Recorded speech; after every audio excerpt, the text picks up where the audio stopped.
Hello दोस्तों, स्वागत है आप सभी का आपके अपने यूट्यूब चैनल आईआर स्टडी में। दोस्तों, इस वीडियो में रीजनिंग के प्रैक्टिस सेट 11 को सॉल्व करेंगे। इससे पहले हमने पार्ट 10 को कवर कर लिया है, उनको भी आप चैनल के प्लेलिस्ट में जाकर देख सकते हैं।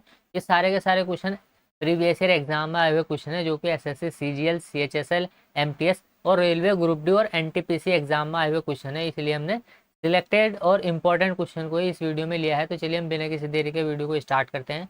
चैनल पर नए हो तो चैनल को प्लीज़ सपोर्ट और सब्सक्राइब कीजिए। इससे पहले की वीडियो भी आप चैनल के प्लेलिस्ट में जाकर देख सकते हैं। तो चलिए हम शुरू करते हैं और देखते हैं इसमें पहला क्वेश्चन क्या दिया गया है।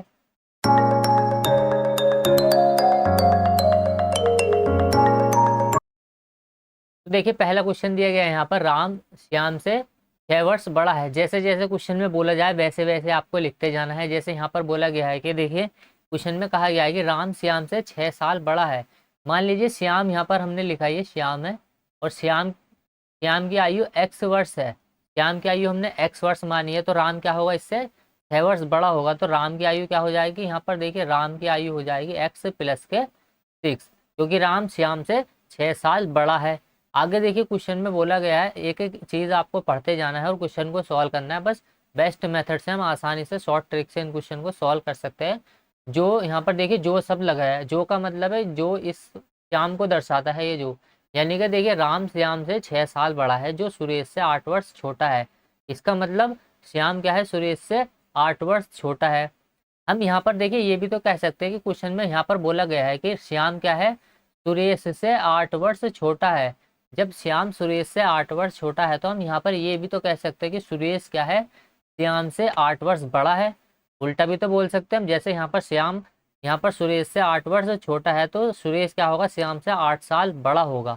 तो जब यहाँ पर हम लिखेंगे, ये देखिए सुरेश, ये आ जाएगा यहाँ पर सुरेश, और सुरेश क्या होगा, ये श्याम से 8 साल बड़ा है। सुरेश क्या होगा, श्याम से 8 साल बड़ा होगा। तो यहाँ कर देंगे हम x प्लस के 8। यहाँ पर हम ये भी कह सकते हैं कि राम से कितना बड़ा होगा सुरेश, 2 साल बड़ा होगा, 2 वर्ष, क्योंकि x प्लस के 6 क्या है, राम की एज है, और जबकि श्याम की एज कितनी है, x है, और सुरेश की एज है x प्लस के 8। इसका मतलब राम सुरेश से 2 साल छोटा है। इसके बाद देखिए अगला स्टेटमेंट पढ़ते हैं हम। क्वेश्चन में आगे बोला गया है, देखिए यहाँ पर कलर चेंज कर लेते हैं हम। क्वेश्चन में आगे बोला गया है कि राम राम से, यानी कि नरेश दिया गया है, नरेश राम से 2 वर्ष बड़ा है। जब राम से 2 वर्ष बड़ा होगा नरेश, तो नरेश की आयु और सुरेश की आयु एक समान आ जाएगी, क्योंकि देखिए राम से सुरेश भी 2 ही साल बड़ा है। और यहाँ से क्वेश्चन में भी बोला जा रहा है कि नरेश राम से 2 वर्ष बड़ा है, तो ये तो दोनों ही 2 वर्ष बड़े हो गए राम से, तो दोनों की एज क्या हो गई, सेम हो गई इनकी। आगे देखिए क्वेश्चन में बोला गया है, लेकिन कमल जितना बड़ा ही, कमल जितना बड़ा नहीं है। नरेश राम से तो 2 साल बड़ा है, लेकिन वो कमल के जितना बड़ा नहीं है। इसका मतलब कमल से ये छोटा ही है, तो कमल क्या आ जाएगा, यहाँ ऊपर आ जाएगा ये कमल। अब कमल कितना बड़ा है ये हमें पूरा बताया नहीं गया है, डाटा हमें नहीं दिया गया है कि वो कितना बड़ा है, लेकिन इतना बता दिया गया है कि ये इन सबसे तो बड़ा है ही। तो देखिए यहाँ पर हमें पूरा स्टेटमेंट हमने कवर कर लिया। पूछा गया है कि सबसे छोटा कौन है। तो देखिए सबसे छोटा कौन है, जो सबसे नीचे बैठा है, यानी कि श्याम की आयु x है, बाकी सब देखिए x x से प्लस ही है ये। तो जब ये सारे प्लस है, तो सबसे छोटा कौन हो जाएगा, इनमें श्याम हो जाएगा। तो ऑप्शन बी होगा इस क्वेश्चन का राइट आंसर। जो इन सब में छोटा होगा वो होगा श्याम। एक एक करके आपको समझना है, और इन क्वेश्चन को बहुत आसानी से हम सॉल्व कर सकते हैं। क्वेश्चन नंबर 2 देखिए, क्वेश्चन नंबर दिया गया है कि यदि जैस्मीन को किसी कूट भाषा में इतना लिखा जाता है, तो उसी कूट भाषा में लोटस को कैसे लिखा जाएगा। वीडियो को पॉज करके एक बार खुद से जरूर क्वेश्चन को सॉल्व कीजिए, जिससे कि आपको ये ज़्यादा समझ आए। तो देखिए यहाँ पर हम जब देखेंगे क्वेश्चन को, हम सॉल्व करेंगे, तो यहाँ पर क्या लग रहा है, देखिए ध्यान से देखेंगे अगर हम, तो देखिए जब हमने देखा कि ये जे किस 10 नंबर पर आता है जे, जबकि टी देखिए 20 नंबर पर आता है।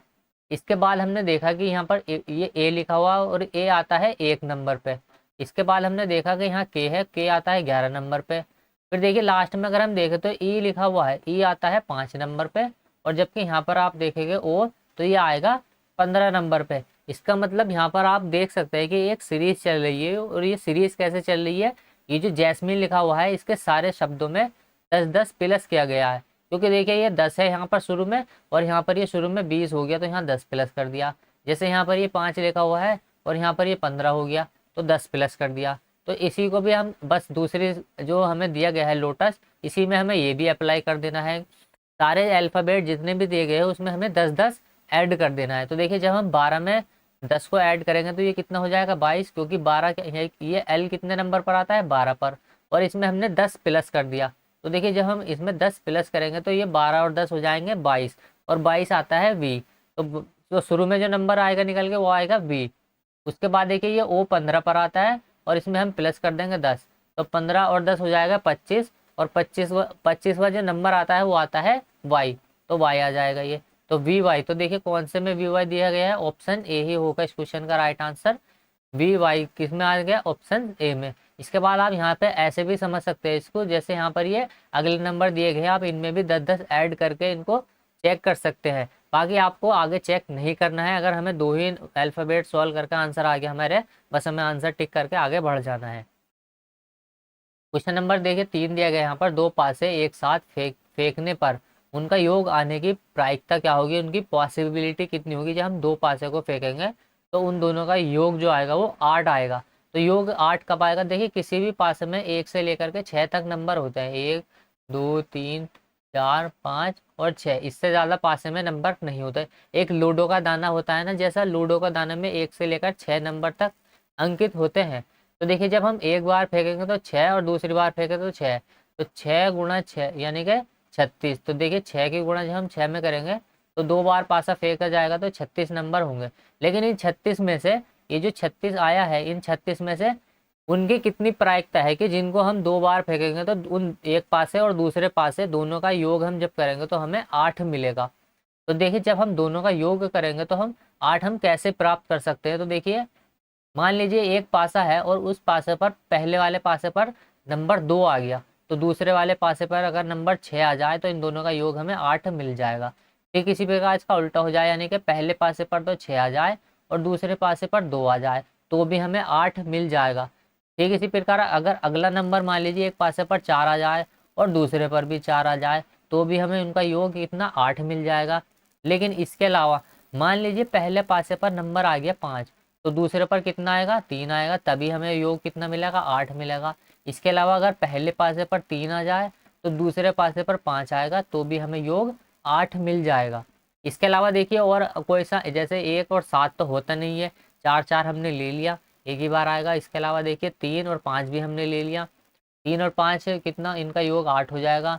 इसके अलावा 4 4 का योग 8 हो जाएगा, 6 और 2 का योग 8 हो जाएगा। इसके अलावा और किसी नंबर को हम लेंगे तो योग 8 नहीं मिलेगा हमें। तो देखिए कितने नंबर्स की पॉसिबिलिटी बन जाएगी यहाँ पर, ये देखिए 1 2 3 4 और 5, यानी कि 36 बार, यानी कि 36 में से 5 बार उसकी क्या होगी प्रायिकता होगी, उनका योग आने की जो पॉसिबिलिटी होगी। अगर 36 बार हम उनको फेंके तो 5 ऐसे नंबर होंगे, 5 बार ऐसा आएगा जो कि जिनका योग हमें 8 प्राप्त होगा। ऑप्शन ए होगा इस क्वेश्चन का राइट आंसर। क्वेश्चन नंबर देखिए 4 दिया गया है यहाँ पर देखिए एक सीरीज चल रही है, मान लीजिए ये इस प्रकार से भी चल सकती है ये सीरीज, और ये इस प्रकार से भी चल सकती है। ये जो अल्फ़ाबेट हमें दिए गए हैं किसी ना किसी क्रम में दिए गए हैं, और यहाँ पर क्वेश्चन मार्क की जगह मान लीजिए कोई सी वैल्यू आएगी, वो कौन सी वैल्यू आएगी यही हमें फाइंड करना है। तो देखिए अगर हम ध्यान से इन नंबरों को देखें, सबसे पहले तो आप वीडियो को पॉज करके एक बार खुद से सॉल्व कीजिए इन क्वेश्चन को। तो देखिए जब हमने यहाँ पर ध्यान से देखा, यहाँ पर देखिए ये बी लिखा हुआ है, और बी में हमने जैसे ही +2 किया तो यहाँ कितना आ जाएगा डी आ जाएगा, यानी कि 2 हमने इसमें ऐड कर दिया। लेकिन जब हम डी में 3 ऐड करेंगे तो हमें जी प्राप्त होगा, यानी पहले तो हमने 2 ऐड किया, उसके बाद हमने 3 ऐड किया, यानी कि 2 से बड़ा एक और प्लस करके हमने ऐड कर दिया तो 3 ऐड कर दिया। ठीक इसी प्रकार यहाँ पर देखिए आप दूसरे में, जैसे यहाँ पर जी लिखा हुआ है, जी आता है 7 नंबर पे और जे आता है 10 नंबर पे, तो हमने क्या किया यहाँ पर 3 प्लस कर दिया। तो जब हमने 3 प्लस किया तो अगली बार हमें 4 प्लस करना पड़ेगा, क्योंकि इसी तरीके की ये सीरीज चल रही है। तो देखिए जब हम 10 में 4 ऐड करेंगे तो आएगा 14, और 14 आता है n नंबर, यानी कि 14 पर आता है n। तो यहाँ पर भी देखिए पहले 3 ऐड किया, उसके बाद हमने 4 ऐड कर दिया। तो देखिए दूसरी बार यहाँ पर अब देखें n आता है 14 नंबर पर और r आता है यहाँ पर 18 नंबर पर, तो हमने कितना 4 ऐड कर दिया।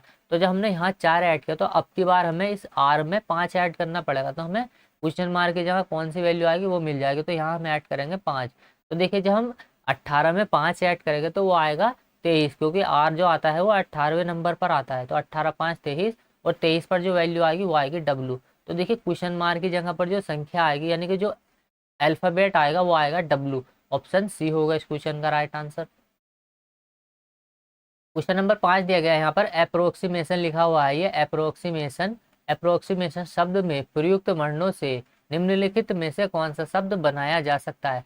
तो देखिए जब हम अप्रोक्सीमेशन को ध्यान से पढ़ेंगे तो हमें यहाँ पर एक चीज़ साफ साफ दिख रही है कि अप्रोक्सीमेशन में कहीं पर भी ई नहीं आया हुआ है। तो देखिए सी में ई आया हुआ है, ये हमारा आंसर नहीं हो सकता। और इसके अलावा देखिए बी भी हमारा आंसर नहीं हो सकता क्योंकि इनमें ई का इस्तेमाल किया गया है। इसके अलावा डी देखिए TOXIN, तो देखिए TOXIN ये हो सकता है हमारा आंसर। इसके अलावा देखिए यहाँ पर लिखा है नेशन, तो देखिए ये भी हमारा आंसर नहीं हो सकता क्योंकि अब हमारा आंसर हो गया ऑप्शन डी, क्योंकि सारे ऑप्शन को एलिमिनेट करके हमने काट दिया। डी हमारा आंसर होगा। देखिए ए हमारा आंसर इसलिए नहीं होगा क्योंकि यहाँ पर देखिए एन का इस्तेमाल किया गया है और एन का इस्तेमाल यहाँ पर 2 बार किया गया है, जबकि अप्रोक्सीमेशन में सिर्फ एक ही बार एन का इस्तेमाल किया गया है और वो भी लास्ट में। इसके अलावा एन यहाँ पर 2 बार नहीं आया, इसलिए यहाँ पर नेशन में 2 बार एन आ गया, इसलिए ये भी हमारा आंसर नहीं हो सकता। क्वेश्चन नंबर 5 है। क्वेश्चन नंबर 5 बहुत आसान है। देखिए इस क्वेश्चन का आंसर बहुत ही आसान है निकालना।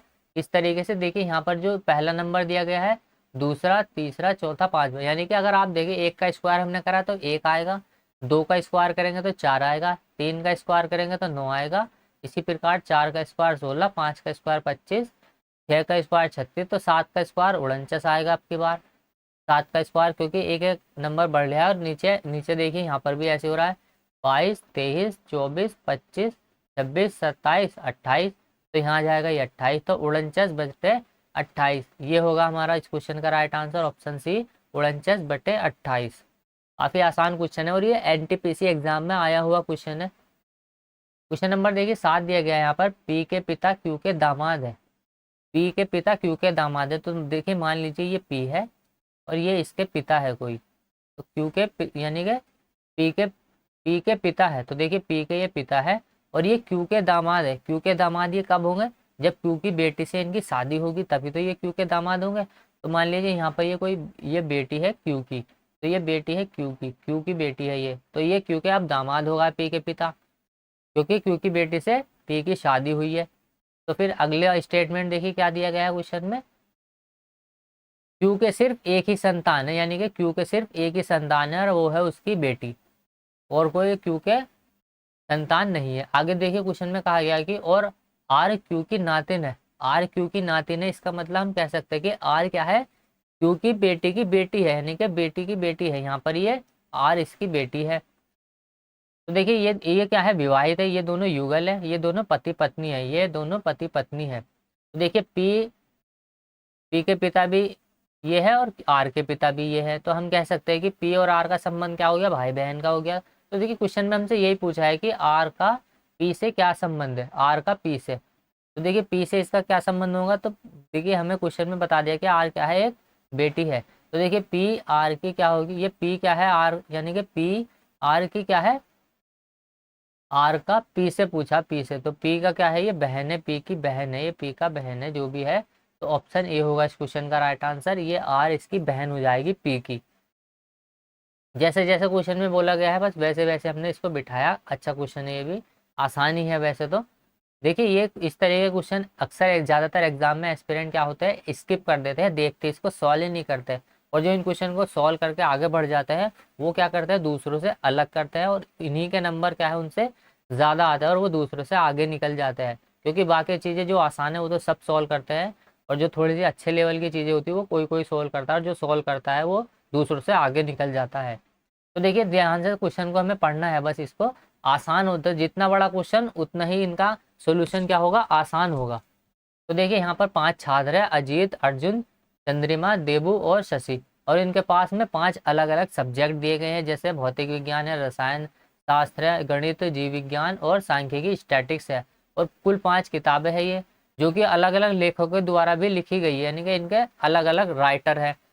जो भी इनके अलग अलग राइटर है, देखिए गोयल है, कपूर है, यहाँ पर गोयल, कपूर, हंसा, सेन, बासु द्वारा ये लिखी गई है। प्रत्येक छात्र के पास 5 विषयों में से सिर्फ एक ही है, यानी कि किसी एक विषय की केवल एक ही किताब है, तथा प्रत्येक लेखक एक ही किताब को लिख सकता है।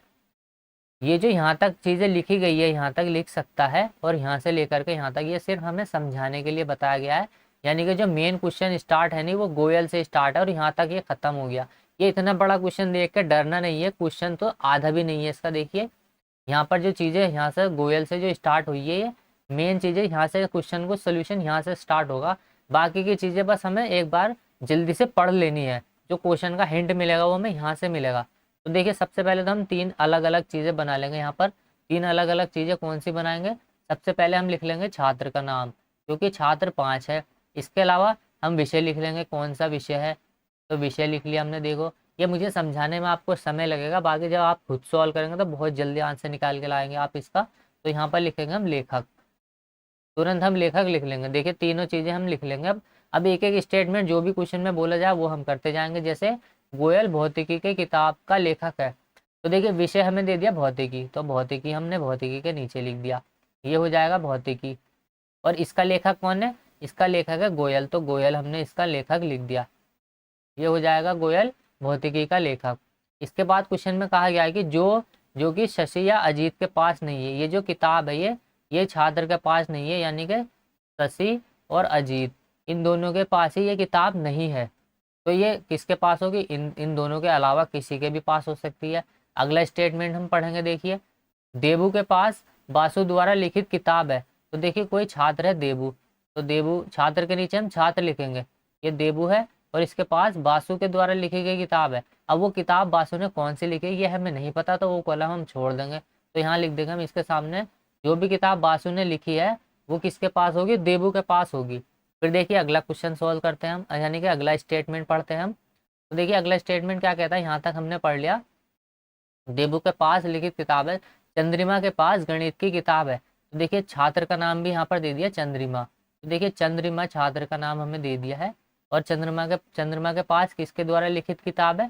तो देखिए चंद्रमा के पास गणित की किताब है, तो गणित की किताब, गणित हम यहाँ लिख देंगे, इसके पास गणित की किताब है। और इसका लेखक कौन है ये अभी हमें नहीं बताया गया है। चंद्रिमा के पास गणित की किताब है और शशि के पास सांख्यिकी की किताब है, शशि के पास सांख्यिकी की किताब है, तो शशि के पास हम सांख्यिकी की किताब लिख देंगे। शशि के पास क्या है? सांख्यिकी की किताब है, तो सांख्यिकी को हमने शॉर्ट में लिख दिया है। उसके बाद देखिए जो कपूर के द्वारा नहीं लिखी गई, ये जो सांख्यिकी की किताब है ये कपूर के द्वारा तो नहीं लिखी गई है। तो देखिए 4 लेखक है, यानी कि 1 2 3 यहाँ पर हमने लिख लिए। आगे क्वेश्चन में बोला कपूर के द्वारा नहीं लिखी गई। और जीव विज्ञान की किताब को सेन के द्वारा लिखा गया है। कोई जीव विज्ञान की एक किताब और है, तो देखिए जीव विज्ञान की किताब है, कलर चेंज कर लेते हैं हम पेन का। ये देखिए आपको समझाने में समय लग रहा है, बाकी क्वेश्चन आसानी है। जब हम खुद सॉल्व करेंगे तो हमें बोलना नहीं पड़ेगा, हम डायरेक्टली पेन चला के सॉल्व करेंगे। ये जीव विज्ञान की किताब है ये, और इसको सेन के द्वारा लिखा गया है, सेन के द्वारा इसको लिखा गया। तो देखिए यहाँ पर सांख्यिकी की किताब जो है यो उसके द्वारा नहीं लिखी गई, कपूर के द्वारा। तो कपूर के द्वारा कौन सी किताब लिखी जा सकती है? सिर्फ एक ही कॉलम बच रहा है, वो है गणित का। तो कपूर ने किसकी किताब लिखी? गणित की। और इसके अलावा एक लेखक और बचा है, लेखक कौन बचा है? देखिए वो बचा है हंसा। तो हम कह सकते हैं कि हंसा के द्वारा लिखी गई किताब कौन सी है? वो है सांख्यिकी। सारे लेखकों को हमने उनकी किताब के अनुसार सजा दिया है। अब कौन सी किताब किसके पास है वो हम और लिख सकते हैं। यहाँ पर क्वेश्चन में आगे हमसे क्वेश्चन में ये पूछा गया है कि रसायन शास्त्र की किताब किसके पास है। ये हमें क्वेश्चन दिया गया है कि हमें बताना है कि रसायन शास्त्र की किताब किसके पास है। तो यहाँ पर क्वेश्चन में जब हमें ये बता दिया, तो देखिए यहाँ से हम बोल सकते हैं कि ये जो किताब यहाँ पर दी गई है ये भौतिकी, ये तो इनके पास नहीं हो सकती। आगे देखिए यहाँ पर क्वेश्चन में हम कह सकते हैं, यहाँ पर फिर से देखिए गोयल के पास भौतिकी किताब है, जो इसके पास लेखक जो शशि या अजीत के पास नहीं है। देबू के पास बासु द्वारा लिखित किताब है और चंद्रिमा के पास गणित की किताब है। शशि के पास सांख्यिकी किताब है जो कपूर के द्वारा लिखी गई है, और जीव विज्ञान की किताब इनके पास। तो देखिए यहाँ पर हम देखें ध्यान से, अगर भौतिकी भी आ गई, गणित भी आ गया, सांख्यिकी भी आ गया और जीव विज्ञान भी आ गया, कुल मिलाकर 4 किताब हमने लिख ली। बची कौन सी किताब? 5वीं किताब।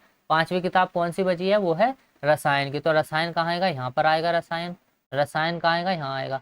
तो रसायन की बासु के द्वारा रसायन को लिखा गया है, और ये जो देबू के पास है ये, तो देखिए रसायन के बारे में क्वेश्चन पूछा गया था कि रसायन शास्त्र की किताब किसके पास है, तो ऑप्शन ए होगा इस क्वेश्चन का राइट आंसर।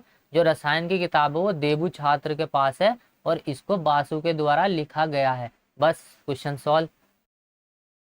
क्वेश्चन नंबर देखिए 9 दिया गया यहाँ पर, यदि दक्षिण पूर्व को पूर्व कहा जाता है। इसमें भी कंफ्यूजन होता है ज़्यादातर एस्पिरेंट को, लेकिन आपको कुछ भी नहीं करना है। आप इसको यहाँ पर ऐसे समझ लीजिए, जैसे यहाँ पर ये दिया गया है दक्षिण पूर्व को, देखिए दक्षिण पूर्व को पूर्व कहा जाता है, इसके अलावा देखिए उत्तर पश्चिम को पश्चिम कहा जाता है और दक्षिण पश्चिम को दक्षिण कहा जाता है। उसी प्रकार उत्तर को क्या कहा जाएगा ये हमें बताना है। तो देखिए यहाँ पर अगर आप ध्यान से देखें तो देखिए यहाँ पर कहा गया है कि दक्षिण पूर्व को पूर्व कहा जाता है। तो मान लीजिए ये तो दक्षिण है और ये पूर्व है, ये क्या होगा पूर्व होगा। और इनके जो बीच की दिशाएं होंगी कुछ भी हो सकती हो यहाँ से लेकर के यहाँ तक, इसको क्या कहा गया है, देखिए इसको कहा जाता है दक्षिण पूर्व को पूर्व कहा जाता है। दक्षिण पूर्व को पूर्व कहा जाता है। तो देखिए यहाँ से इन्होंने इसको पूर्व कह दिया तो ये क्या हो गया 45 डिग्री ऊपर की ओर चलेगा है। ठीक इसी प्रकार देखिए यहाँ से हम इसका आंसर निकाल सकते हैं क्योंकि इसमें उत्तर पश्चिम आया हुआ है।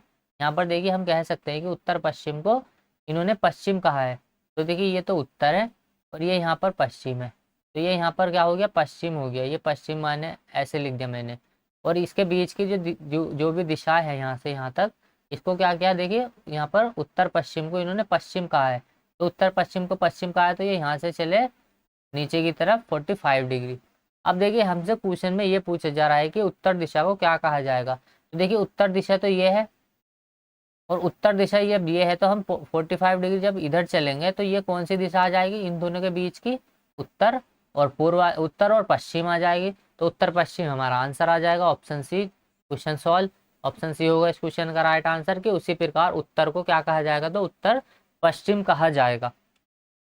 लास्ट क्वेश्चन है देखिए इस वीडियो का। क्वेश्चन में बोला गया है कि जुलाई, अक्टूबर, जनवरी और जून एनटीपीसी एग्जाम में आया हुआ क्वेश्चन है और बहुत अच्छा क्वेश्चन है ये और बहुत आसान भी है ये। देखिए क्वेश्चन में हमसे पूछा गया है कि ये 4 महीने हमें दिए गए हैं और ऑप्शन से ही हम इसको सॉल्व करेंगे।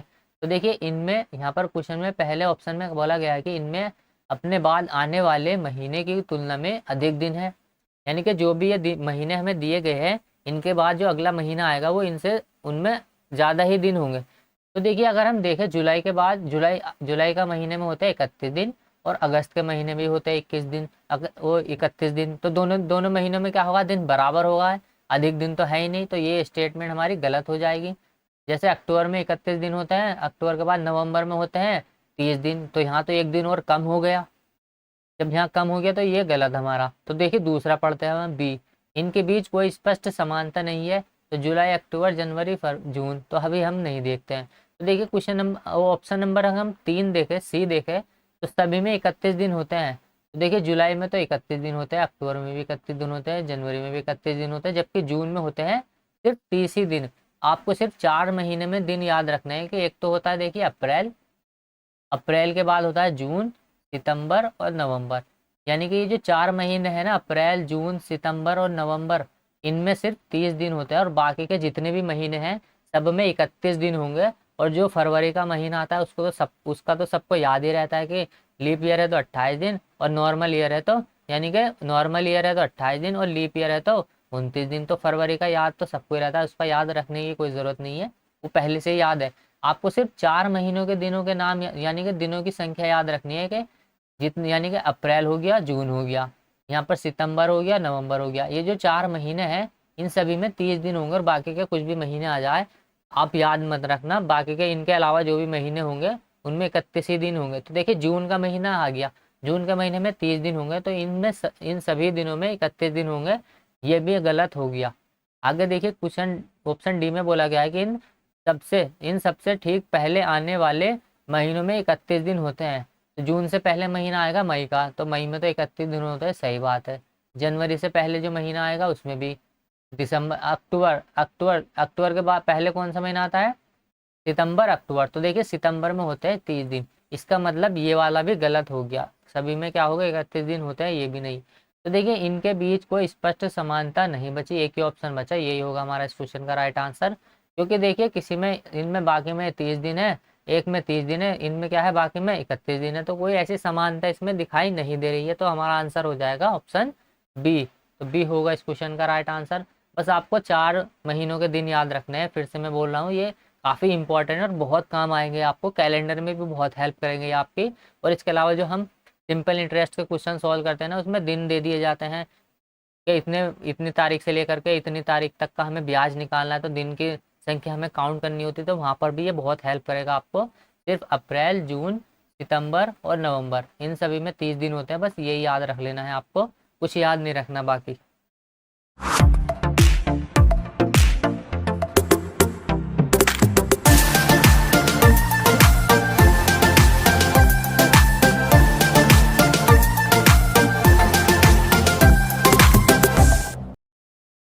चलिए उम्मीद करता हूँ वीडियो आपको पसंद आई होगी। पसंद आई तो लाइक करें, शेयर करें, कमेंट करें, और चैनल पर नए हैं तो चैनल को प्लीज़ सपोर्ट करें, सब्सक्राइब कीजिए। चलिए मिलते हैं अगली वीडियो में, तब तक के लिए बाय। इससे पहले के वीडियो भी आप चैनल के प्लेलिस्ट में जाकर देख सकते हैं, और रीजनिंग के अलावा आप एच डी यादव की मैथ के बुक में जो जितने भी चैप्टर दिए गए हैं उनको भी हम टाइप वाइज सॉल्व कर रहे हैं। मैथ का सोल्यूशन भी आप चैनल के प्लेलिस्ट में देख सकते हैं। तो चलिए मिलते हैं अगली वीडियो में, तब तक के लिए बाय। जय हिंद, ख्याल रखिएगा।